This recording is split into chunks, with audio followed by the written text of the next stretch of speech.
سلامونه او نیکې هیلې مې ومنئ.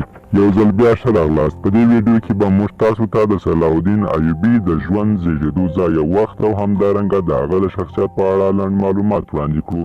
سلطان صلاح الدین ایوبي د 1138 او 1193 میلادي کلونو ترمنځ د صلیبي جګړو په جریان کې د مسلمان ځواکونو یو کردي مشر و.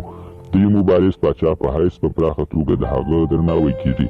له دښمنانو سره په جګړه کې توند خو بخښونکی و. هغه اسلامي سیمې سره متحدې کړې او له بیت المقدس څخه د صلیبي لښکرو په ایستلو بریالی شو.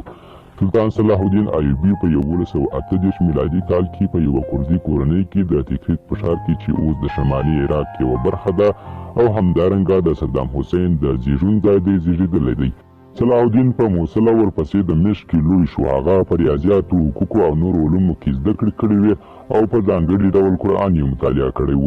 د یو ځوان په حیث هغه له دیني مسألو سره ځانګړې علاقه لرله، مګر په نظامي چارو کې ډیر زیات بوخت و. په مبارزه او سیاست کې د دمشق د امیر نورالدین لخوا روزل شوی و. سلطان صلاح الدین ایوبي په 14 کلنۍ کې واده وکړ او له ماشومتوب څخه یې د قرآن له حکمونو پیروي کوله. هغه په مادي شیانو کې سخي او د بېوزلو سره مرستې کولو ته یې ترجیح ورکوله. ویل کېږي کله چې د هغه مېرمنې د جامو پیرلو پر مهال د پیسو د کمښت شکایت وکړ، نو ده یې په ځواب کې وویل: زه نور هیڅ نه لرم، پرته له هغه شتمني چې زما په اختیار کې ده. زه د مسلمانانو سرپرست یم او زه نه غواړم چې دوی وغولوم او ځان په دوزخ کې واچوم.